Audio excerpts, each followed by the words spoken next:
Kasi noon, may paniniwala yung mga pilosopong Hudyo na kapag naglalakad ka raw na ganyan at lagi ka nakatingin sa taas, ano mangyayari sa'yo?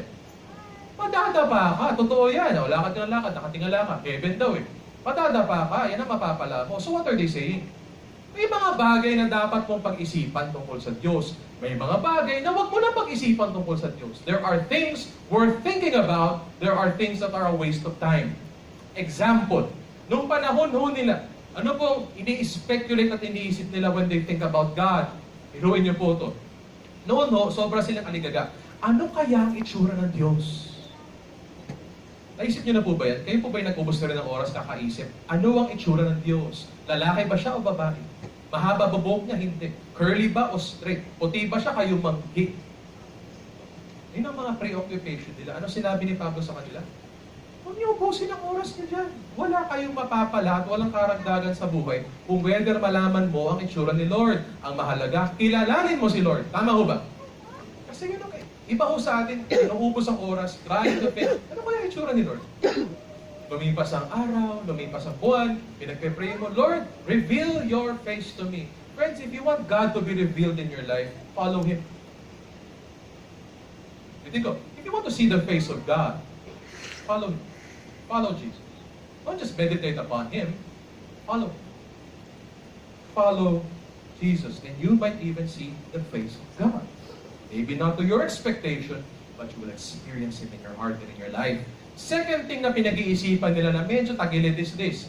Kinakahon nila si God sa kanila pong pagkaintindi. Iniintindi nila, paano kumilos si Lord? Parang physics. Alam ko na paano kumilos si Lord. Si Lord ay may law of gravity. Si Lord ay may law of inertia. Ano yung kasunod nun, Kuya Jojo? Si Lord ay may law of thermodynamics. So kaya mo ikulong si Lord in your human laws. Waste of time, Paul would say. Instead of trying to box God in your specific doctrine or your leaning as a Christian, why don't you just live for Him? There you will know who God is. Then you will know the mystery. Kinakanta natin kanina. Embrace the mystery. And how do you embrace the mystery? In chorus, where you lead us, we will follow. When embrace the mystery, you don't need mysticism. You just need to follow what's revealed. Kasi sabi ni Pablo dito, huwag kayong mag-aksaya ng oras, kaka-wonder about things na hindi naman para sa'yo. Ngunit yung mga bagay na para sa'yo, doon ka magnilay-nilay sa iyong oras dito sa mundo. So first is, gaano kataas ka tumingin? Sa gitna ng pinagdaraanan mo sa buhay, gaano kataas at katayog at kalawak ang iyong tingin sa Diyos at kay Kristo. Pangalawa is this, ano pinag-iisipan mo kapag iniisip mo ang Diyos? Pag iniisip mo si Kristo, what do you think about them? That is part of right thinking.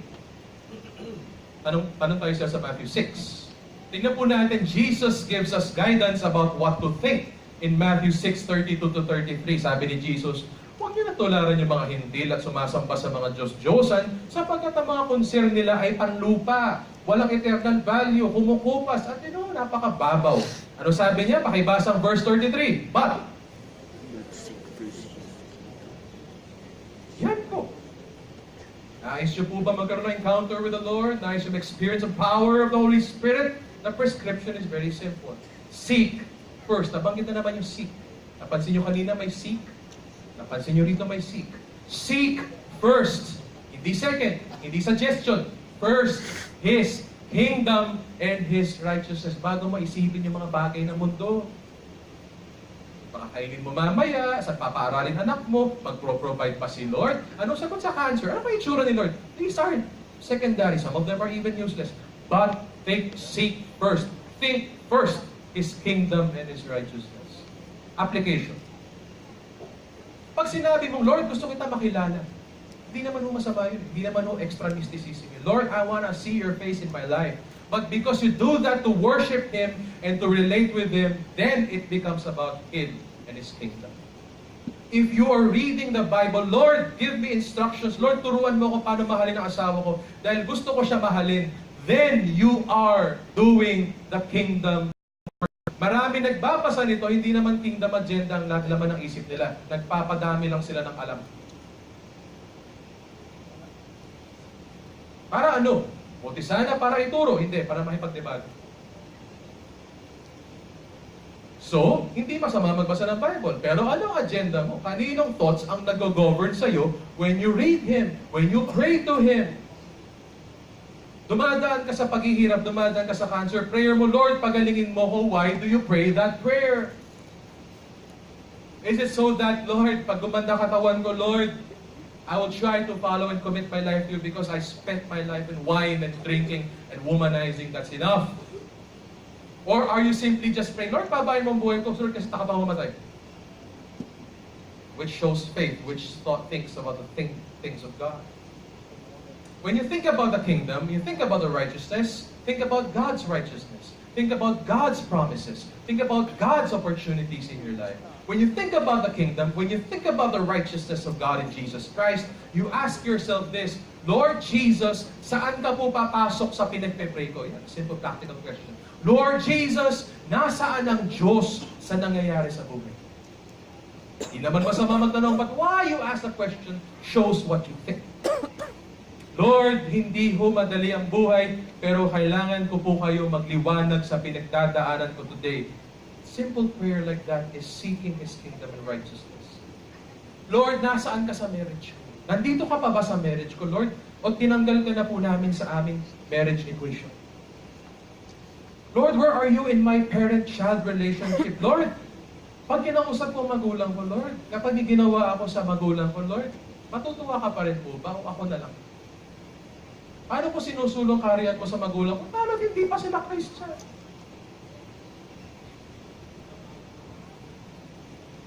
Lord, where are you in this office? Ang laki-laki ng office building mo. So be specific with your prayer. Lord, nasaan ka po dito sa aming floor, sa aming department? Lord, I don't see you kasi po pag nakita ko yung mga ka-call center ko, grabe yung mga ginagawa namin sa gabi. Lord, gusto ko sila bigyan ng buhay. Ayoko, hindi ko kayang tiisin yung ginagawa nilang kultura dito kapag gabi. Lord, help me reach them one person at a time. That is thinking about kingdom and righteousness. Lord, where is Jesus here? You don't need mysticism to think about that. You don't need to beat your body in 40-day fasting to think about that. That is written, that is given, and you will apply. Where is Jesus in this space? If you reflect about your life in the church, Lord, how can we have more of you in our fellowship, in our small groups, in our ministries? Hindi naman masama magtanong sa Diyos. Hindi naman kalutangan isipin ang mga dapat mangyari sa bahay natin, sa buhay natin, sa bansa natin. Ngunit ang tanong anong tinatanong mo? Anong hinahanap mo? Anong iniisip mo? It says a lot about you. Look at Jesus Christ in Matthew 16. Basahin po natin ang rebuke niya kay Pedro sa verse 23. Sabi ho ni Jesus Christ dito kay Pedro, but he turned and said to Peter, get behind me, Satan, you're a stumbling block to me. Bakit po? Ano ho ang iniisip ni Pedro? Pakibasa po, for setting. Yan naman po yung set. Saan ho nakaset ang mind ni Pedro? Sa sarili.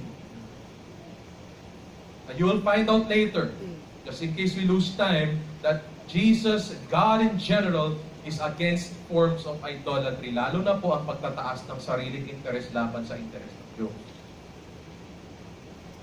Ano po problema ni Pedro? Gusto ni Pedro kasi safety. Ano gusto ni Pedro? What is profitable in a sense? Ano gusto ni Pedro? Walang patayan involved kasi nakakatakot. Sumunod kay Jesus Christ sa krus. Lord, wag mong sabihin yan. Wag kang mawawala, wag kang mamamatay. Hindi yan cute. Kawawang ministry, pag nawala ka, wala na kaming pastor. Ano sinasabi ho ni Jesus Christ dito? Tigil ka nga, Pedro, puro pan sariling isip. Stumbling block ka sa mission ng Diyos. Man's interest, what kind of interest? Selfish interests. Ngayong Pasko ho, what are your interests? What are you praying about? Ang Pasko mo pa rin ba kahit may asawa ka na is this? Lord, saan ko pwedeng ubusin ang Christmas bonus? Is that still what you're thinking about? Is that a heavenly thought? Lord, saan kotse ko itatapon yung pang down payment ko? Lord, anong klaseng gem ang dapat maghang sa aking liit kapag nag-Christmas service na kami? Para naman medyo kuminang ng konti. Sabi, uy, nag-improve ang life ko. Is that a heavenly or is that a selfish interest?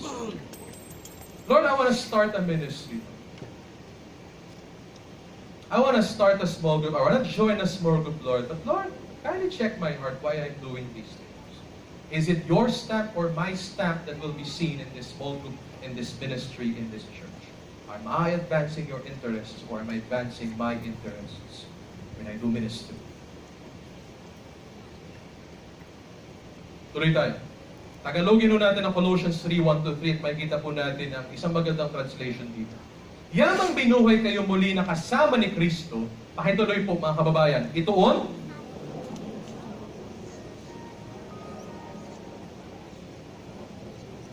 ganda po ng word na ito, tingin ko angkop na angkop ng translation sa MBB kasi ginamit po itoon, set, itoon. Ang Griego po kasi niyan is zeteo. Ibig sabihin ng zeteo sa Griego po, in rough translation is magpatuloy ka, mag-imbestiga ha, siyasatin mo ang Diyos. Which is a very good invitation for us. Sinasabi ho dito ni Pablo, hindi one time, big time. Nag-preaching si pastor today, medyo na-convict ka, ayan, iibay ko na yung priority ko. No. It's a day-by-day discipline of the mind. Lord, keep me focused. Lord, keep me faithful. Lord, keep my sights up. The things of God and His kingdom, and His righteousness.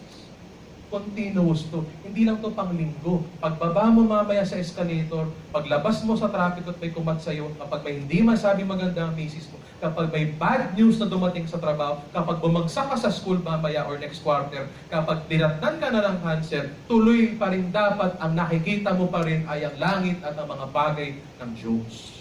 Tuloy-tuloy siya.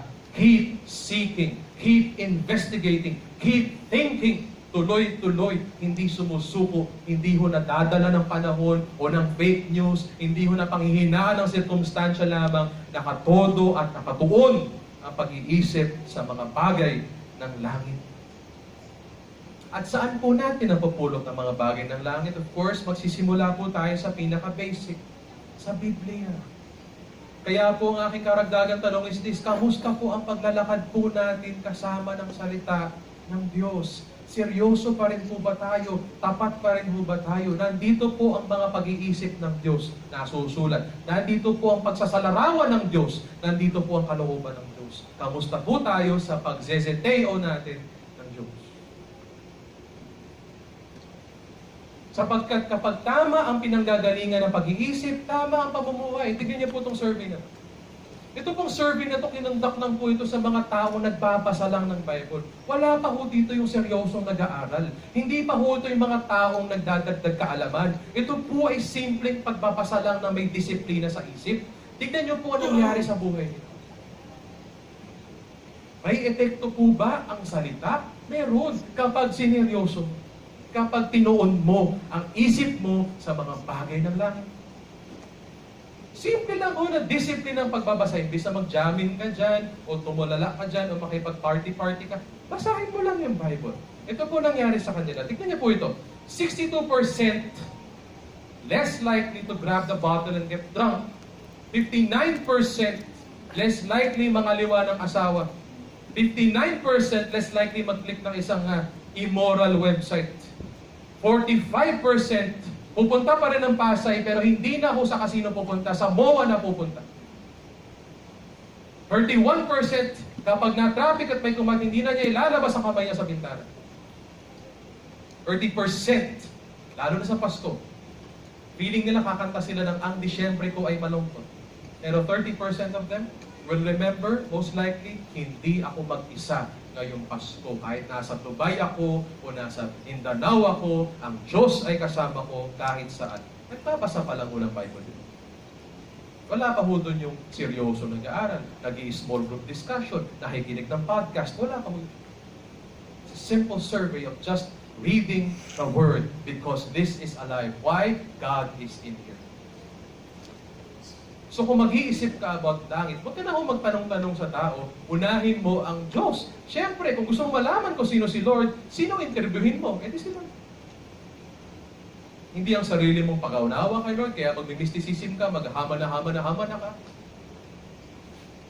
Kung magtatanong ka sa iyong paboritong pastor, ano palagay mo dito? Hindi, tsaka na yun, pandagdag lang, yan kung unahin mong konsultan. How are we in our simple reading of the Bible? Guys, libre na ang Bible. Last year pa natin kinakampanya that every family has either a printed or a digital Bible in their pockets. Pag dumilim na ang panahon at kapag grabe na pinagdadaan mo, wala na si pastor, wala si small group leader. Ano nasa bulsa mo? Nandyan. Nandyan si Lord. Kalagi mo kasama. 2 slides forward. Pakita natin ang makisig na lalaki. I'd like to give, sige pa, 2 slides. Yan. I'd like to introduce to you 3 characters as a means of reflection about thinking Christ, thinking God. Ayos ko po kayo ipakilala kay Voltaire. I'm not sure kung kilala niyo si Voltaire. Narinig? Okay, isa po siyang philosopher at hindi po siya naniniwala sa Diyos. Alam mo ba niya ang Bible? Yep. He knows this. Hindi ka pwede magsulat laban sa Diyos, hindi mo kilala ang Diyos. He knows this. At isa pong nagangalang Peter Mackenzie, isa namang Christian, mamaya makilala natin siya. At isang upuan. Actually, ang bida rito yung upuan. Kita niyo po yung upuan? Tatakay.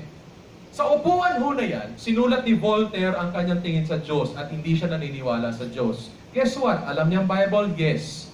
Si Satanas ho, alam ang Bible? Yes, kabisado. So ano pinagkaiba natin sa kanila? Ito si Peter Mackenzie. Nang nakita ni Peter Mackenzie yung parehong upuan kung saan sinulat ni Voltaire ang kanyang mga kabalintunaan tungkol kay Lord, sa museum, sabi ng tour guide, oh, dito sinulat ni Voltaire ang kanyang mga philosophy at mga kanyang writings, essential writings. Ay, si Peter Mackenzie, Christian. Ganoon po ba? Punta siya sa upuan. Umupo siya sa parehong upuan. At tulad ng isang worship leader, umawit si Peter kay Lord. Tanong, nag-iba ba yung upuan? Hindi. Tanong, nag-iba ba yung Bible na binasa nila? Hindi. Ano pinagkaiba ni Voltaire at kay Peter? Si Voltaire, hindi niya tinanggap yung nabasa niya. Si Peter, tinanggap niya yung nabasa niya at sumamba siya sa Diyos. So, reflection question is this. Kapag may nababasa at may kina-counsel sa iyo, whether kapatiran o si Lord mismo, tinatanggap mo ba? Yung mga Kristiyano, they say, I read the Bible, I pray every day, I attend church, I have a small group. Pag hindi na ho, pag salungat na ho sa personal na opinion nila pinapagawa, ayaw na nila. Voltaire ka din. Ano pinagkaiba niyo, Voltaire? Wala. Alam mo yung dapat mong gawin, kinalaban mo yung dapat mong gawin. That's basically the same thing. And yet you say you read the Bible. You pray every day. You attend small group. And yet, kapag pasakit na, kapag dinediretso ni Lord yung sin at yung immorality sa buhay mo, talaga, hindi ito yung Christianity na gusto ko. Gusto ko yung masaya lang. Gusto ko yung magaan. Yung masarap isuot. But Peter Mackenzie says this, ganun ba? Uupo ako sa upuan niya at aawit ako kay Lord. When you receive God's counsel, when you think about God, do you accept what He says? Practical question. Ano pinapagawa sa'yo ni Lord? Have you done it? When He says, love your wife, when He says, get out of that business, when He says, reconsider your career, when He says, commit to discipleship, have you done those things? Don't worry. God is also dealing with me with many other things I haven't done. But the reason I struggle is when I doubt. Pag hindi na ako believe kay Lord at tingin ko makakasama na sa akin yung pinagagawa niya, diyan pumapasok yung mga fake news. Are we Voltaires or are we Peter Mackenzies in the chair of life? Second reflection question. Next slide. Second reflection question is this. Daanin ulit natin sa isang kwento, isa pang kwento. Isa pong college team. The college team is USC. I'm not sure if it's University of Southern California or University of South Carolina. Basta USC po sila. At nakikipaglaban ho sila sa isang importanteng laro. Okay? Sila po ay nakikipaglaro ng American football. Yung American football po, hindi ito yung sinisipa. Ano tawag doon? Soccer. Ang American football po yung balyahan na may helmet. At oblong yung kanilang bola. Kanilang pinagpapatok. So yung USC team ay umabot sa very important playoff game at sila po ay lumaban ng American football. Pinaghirapan nila, pinagpracticean nila, pinaghandaan ho nila. Parang ano lang yun, sino naglaban sa UAAP ngayon? Ateneo ba? Sino kalaban nila? Kasal na naman? Okay, nanalo yata Ateneo kahapon. But anyway, so parang UAAP lang yan. So pinaghandaan nila, tinodo nila, kaya lang pagdating sa laban, tinambakan sila ng kalaban nila 51-0. Biruin mo yung score mo, walang pinagkaiba sa bola. 51-0. Nakakahiya sila. Tinalo sa harapan ng madlang people. Kaya ang ginawa ho nila, bagsak ho ang emosyon nila, discouraged sila, lugmok yung team, nakayuko sa huddle. Pasok si coach.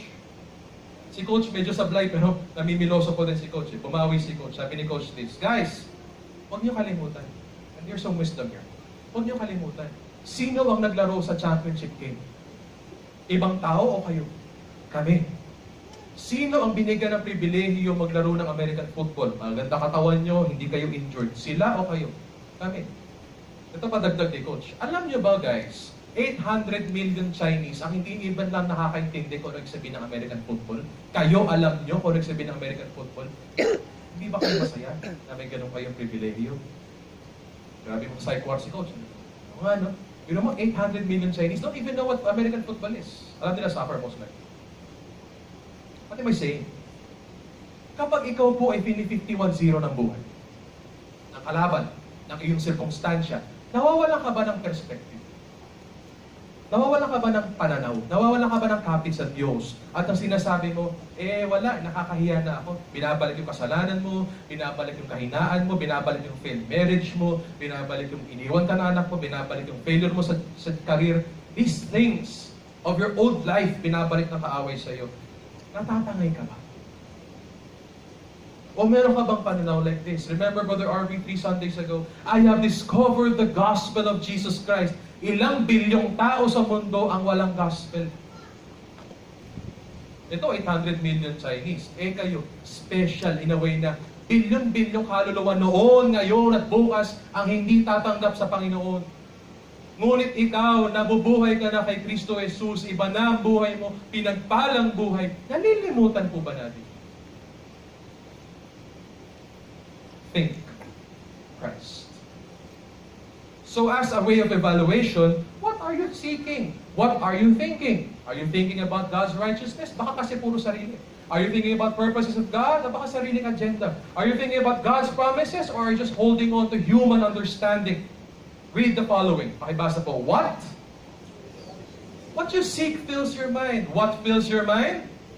Isa na namang mantra. What fills your mind will fill your life. Konektado to dito. Dito. Dito. What fills your mind will fill your life. So what are you filling yourself of? Your righteousness, your purposes, your promises, or God's promises, God's purposes, and God's righteousness? You have the freedom to choose. And ask for help if you must. Pastor Bong sa akin would translate it this way. From the overflow of the heart, the mouth speaks, but from the overflow of the mind, the life is lived. Kung tinagalog mo nga is this. Kung ano iniisip mo, yun most likely yung papabuhay. Think Christ. Pakisabi sa katabi mo, pakigising ng konti.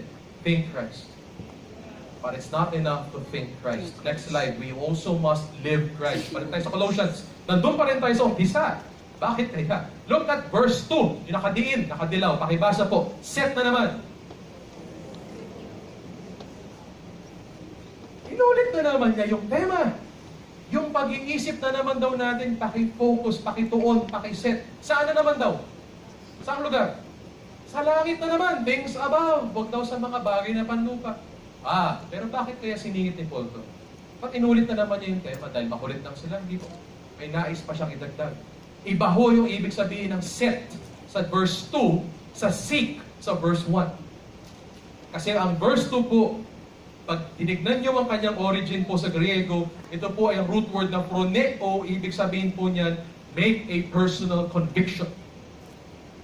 Ano daw? Make a personal conviction. When it says, set your mind, what Paul is actually saying is, set your life. Ano daw? Set your mind. But what he's actually saying is this, set your life. Hindi sapat na iniisip mo lang si Lord sa pinagdadaanan mo sa buhay mo. Kailangan daw po isabuhay mo yung mga iniisip mo tungkol kay Lord. Tama ho ba yun? Yes or no po? That's right. Kaya ho pinaalala niya sa verse 2, paki-proneo ang iyong mga paniniwala. Paki-apply, paki-gamit, paki-pamuhay mo sila. Illustration. Alala ko po nag-aaral po ako sa school at Mahina po ako sa mathematics. Ang tanging bagsak na grade ko po ay 5 sa Math 17. Algebra. Advanced Algebra. Sobrang pahiya ako sa nanay ko. Kala kong galing-galing ko.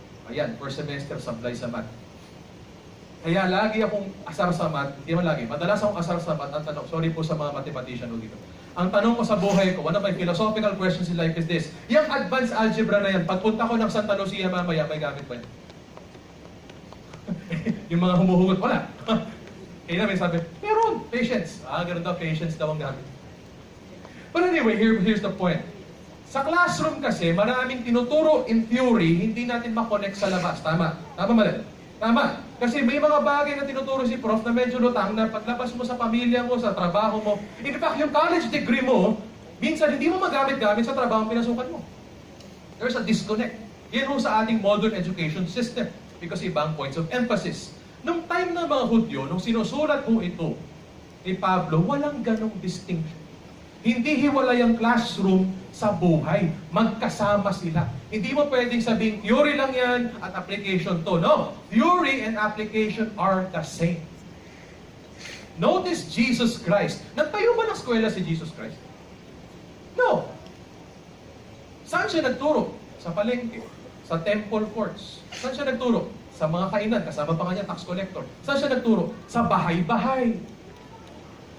Because in their time, when you believe something, lalapas sa buhay mo. At kaya ka ganyan umarte because ganyan ka maniwala. Walang chop-chop na divide. What you are, what you believe, is what you live. What you live is because of what you think. So pag sinabi ni Pablong, set your mind, hindi lang ko sinasabing, mag-agree ka. Amen, amen. No. Huwag ka tumigil sa amen. I-amen mo yung buong buhay mo according to the precepts of Jesus Christ. So ito yung mga tanong natin. Ano, pag may pinapagawa si Lord sa atin, pero hindi natin ginagawa, doon ma-realize, hindi ito dapat. Kasi kung si Lord ang Lord, lahat ng pinapagawa ni Lord ay batas para sa ating sundin. Your wish is my command. Because they're the same. They're connected. Living and thinking are connected. You cannot splice them into their parts. At least when these things were written. Kaya ito na po ang verse 5 to 7. Kaya ito na po yung mga mahabang utos ni Pablo na all the way to chapter 4, iisa-isahin po natin in the coming Sundays. Colossians 3, 5 to 7. Tignan po natin. Kung tama ang paniniwala niyo, kung nakatuon kayo kay Jesus Christ, kung ang conviction nyo ay si Jesus Christ at gusto nyo siya sa buhay, ano ang itsura ng buhay? Pakibasa po. Therefore,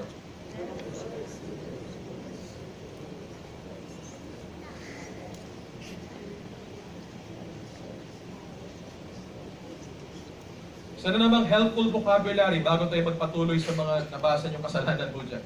Mga yung dapat iwasan. Sinasabi ni Pablo dito yung word of consider. Unang basa ko dito, akala ko ibig sabihin ng consider, pag-isipan mo na patay ng katawan mo. Mababaw pala yun.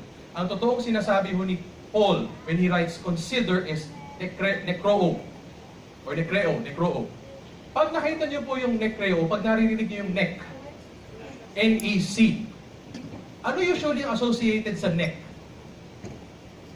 Doon sa mga uma-attend ho ng service ng patay, ano tawag doon? Necrological service. Doon sa mga nagbi-video game tulad ko dati na nakikipaglaro ng mga undead, ano tawag sa magician nyo? Halata yung naglalaro. Necromancer. Ibig sabihin, he is dealing with the dead. Pag sinabi ni Pablo, yung katawan nyo, yung mga dating luho ninyo, dating mga pagnanasa ng katawan nyo, yung dating masamang iniisip ninyo, yung mga dating kasalanan na favorite natin gawin pag walang tao, ano dapat ang tingin dyan? Dead. Patay na sila. At dahil patay na sila, hindi na dapat natin pinangahawakan, hindi na dapat natin binabalikan. They are necroo, they are dead. Example, yung dating pagnanasa mo sa mga chicks, patay na yun. Yung dating pag-competition mo sa opisina, patay na yun. Yung dating mong pandaraya sa school, patay na yun. Yung dating mong pangangaliwa sa asawa mo, hindi niya alam, patay na yan. Yung dating pag-minister mo dito para po itaas ang sarili mong kaharian, patay na rin. Why? Because they are dead. Ano sabihin ng dead? Ito po sinasabi ni Pablo dito. Yung dati mong pagnanasa sa babae, Dati akala mo masaya yan kasi may instant kang saya. Woo, ang aking kalamnan. Tumataas ang espiritu kasi meron akong kasama babae maganda. Dati, yun ang tingin mo. Pero dahil inangat ka na ni Kristo, pati pag-iisip mo, inangat na ni Kristo, ano ang tingin mo sa pambababae ngayon? Nakamamatay yan. Hindi yan ang totoong kasiyahan. Kasi sino pinapatay mo? Sarili mo. Sino pa pinapatay mo? Asawa mo, anak mo, office mates mo, kapataang Pinoy, lahat na. Wala ka na kung nakukuha sa patay.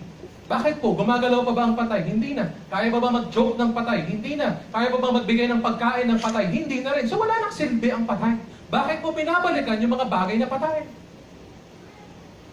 Kung dati akala mo yung pakikipagtalik sa hindi mo asawa ay masaya at bibigay kaligayahan sa iyong pagkalalaki, ngayon ang tingin mo dyan, patay. Hindi lang patay ka kay misis, wala nang kasi kaligayahan na manggagaling sa pambababae. Wala na. Si Kristo na ang kaligayahan ko. Tama ho ba?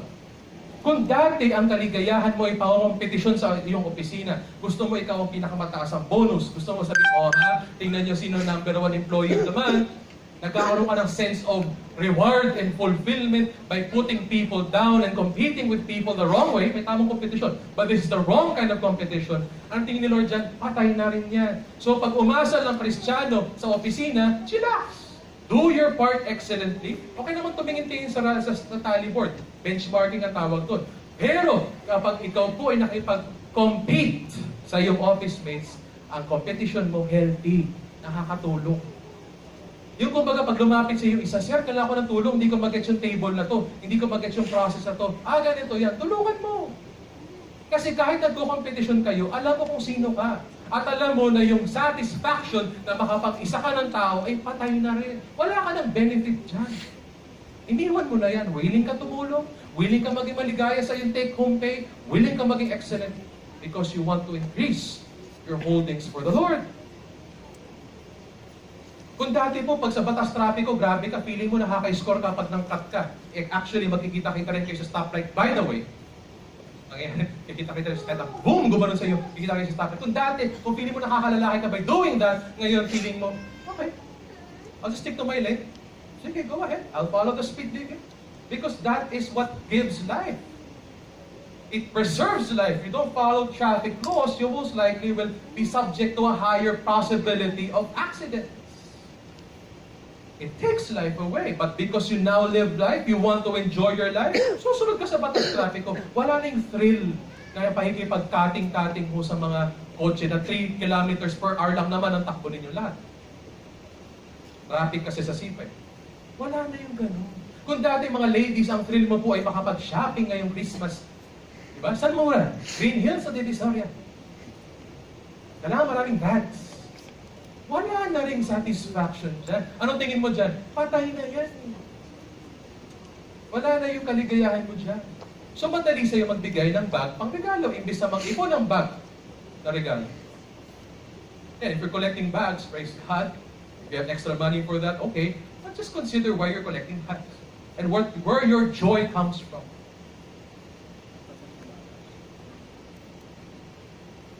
Or dati po in my case, no, kung po'y lulong sa pornografiya, ano ang aking kaligayahan? Instant noodles. Kita ka ng babae, uy, ganda, instant noodles. Samantalang ano gusto ni Lord? Buffet. God wants you to enjoy sex in the context of marriage. That is the buffet. Samantalang puro ka instant noodles. Nakamamatay ang instant noodles. Nakita niyo po ba mag-digest ang noodles sa katawan? Ayaw mo na ng toxic? Doon ka na sa buffet. Gusto ni Lord mag-enjoy ka ng sexuality mo. Bakit mo kinakat short sa pang-iisip na kung ano sa mga babae? Sa mga crush mo? Nakamamatay yan. Patay na yan. Alam mo yung bulok na kamatis, pag nilagay mo sa grupo ng mga buhay na kamatis, ano ginagawa? Napapanis o yung mga kamatis, nakamamatay ang mga patay. Mark 9. Kaya Jesus would say in verse 43, pakibasa po natin Mark 9:43, if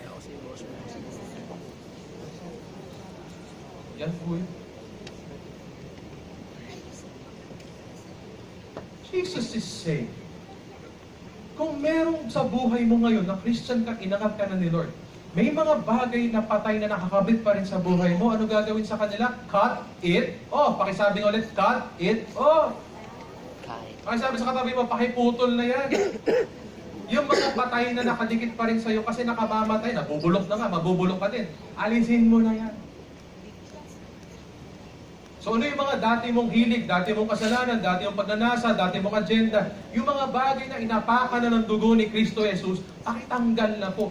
Sino inuutusan dito? Hindi si Lord, tayo inuutusan. It is intentional. You have to live Christ. Cut it off.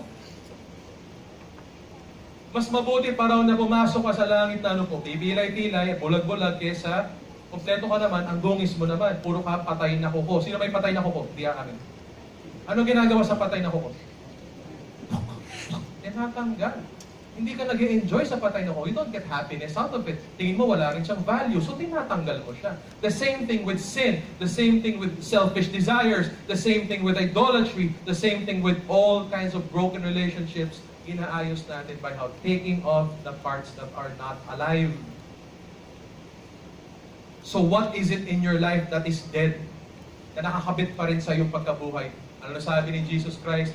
Very strong words. Cut it off. Kasi patay na nga at nakamamatay pa. Cut it off.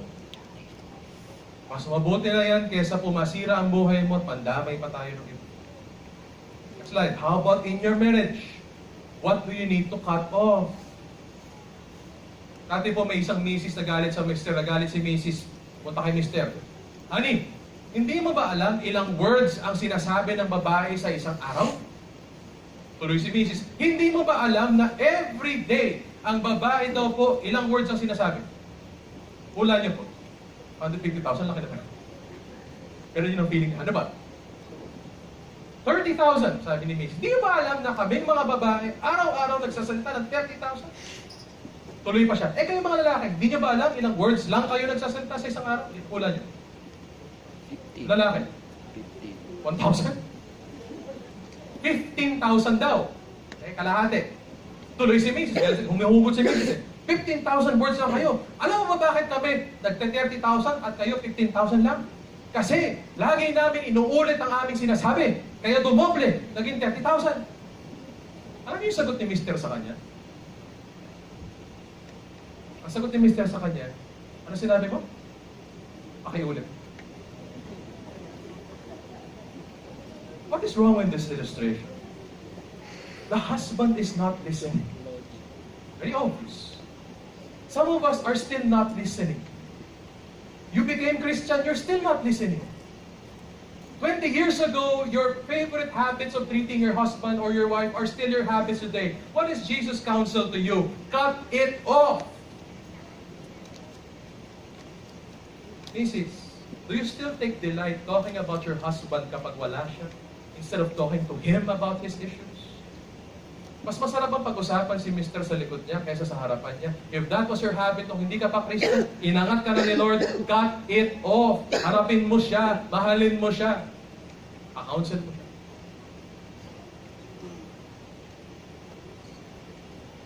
Husbands, how do we treat our money? Kung dati, bachelor ka, ngayon hindi pwedeng bachelor ka pa rin, may asawa ka na.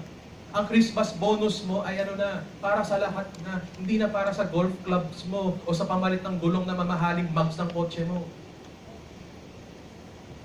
If that was your past, stop it, cut it off. Tama na yung standard na gulong. Marami pang kailangan gastusin. May kilala po ako, nag-aaral ng anak sa public school, pero hindi pang public school ang budget nila. Ang mga anak na sa public school, ibang klase gumastos ang magulang. Bakit? Kaya naman pala nila magpadala sa mamahaling eskwela, pero iba ang priority. Parang yaro ang priority. If that was your past, this is no longer going to give you joy. Jesus says, if it's going to cause you to sin, if it's dead already, cut it off. Children, ano po ang tingin nyo sa magulang po ninyo? Kung dati po sumasagot-sagot ka lang sa kanila like it's Christmas every day. Parang may karapatan ka palaging sumagot sa kanila. As if ikaw ang gumawa sa kanila, as if may authority ka din, may narating ka na sa buhay. Honor student ka eh. Panalo ka sa kumpanya eh. If that was your thinking of your parents before, Jesus says it's sinful, it will cause you to sin, cut it off. bring Jesus into your relationships. Parents, kung dati po, yung mga anak ninyo munti ay pinoprovoke nyo. Remember, Paul in another book counsels, do not provoke your children. Kung kayo po ay marahas at feeling nyo yan ang disciplinary approach nyo ay karahasan, well, that's a very narrow way of looking at it. That will work from time to time, but remember, Jesus did not spare the rod, but what did He show? A rod. But what kind of rod, by the way? We missed out on that text. He showed the shepherd's rod. Are you showing a shepherd's rod? Jesus was not afraid to discipline, to speak the truth, but there was always a higher purpose, a concern to reconcile. Friends, if kayo po, ang bigat ng dila ninyo, bigat ng kamay nyo noon, well, that habit, huwag naman yung kamay nyo, that habit, cut it off. Kaya balik tayo next slide. Sinabi ni Paul dito, ito ang mga ika-cut off sa inyo, Colossian Church. By the way, bakit ito ang nilista ni Paul? Because ito po ang mga paboritong kasalanan ng Colossian Church. Mapapansin nyo later sa Corinthian Church, iba ang sinabi ni Paul. Kasi yun ang konteksto nila. This is the context of the Colossian Church. Ito ang kanilang mga favorite sins. But the general principle is the same. Corinthians man o Colossians. Ano problema nila? Makasariling interest na naman sila. Idolatry. Ano yung mga nagdadala sa idolatry? Isa-isahin natin. Therefore, consider the members of your earthly body as dead. Ano po? Isa-isahin natin. Dead dahil alin? Immorality. Ano po? Impurity, ano pa po? Passion, ano pa po? Evil desire, ano pa po? Greed. Which, ano to ginagawa? Amounts to? Idolatry. Tinataas na naman ang dating gawin. Tinataas na naman ang sarili laban sa Diyos. Iba ho sa Corinthian Church ang nilista. I wonder sa Harvest Point, kung pag sinurvey tayo ni Lord Jesus Christ, ano kaya mga favorite sins ng Harvest Point? Malamang yun na lang nilista niya rito. Mga bagay na nagtataas ng sarili. But wait, there's more. Look at Colossians 3, 8-9. Ano pa po ang mga nilista ni Paul? Ito ang batch number 2, the second most prevailing sins of the Colossian church. But now, you also put them all aside. Cut it off. Ano yung cut off po? Number 1, anger. Galit. Dahil may kumat. Wrath. Kinat yung kumat sa kanya. Ano pa sunod? Malice. Siniraan pa yung nagkat sa kanya. Slander. Nag-fake news sa nagkat sa kanya and abusive speech. Nagmurahan pa sila. Do not lie to one another. These were their favorite sins. What are your favorite sins? What are your favorite immoralities? Cut them off. In this language, put them all aside. Wala nang buhay dun. Wala nang enjoyment dun. Wala nang karagdagang value yan. You are sufficient.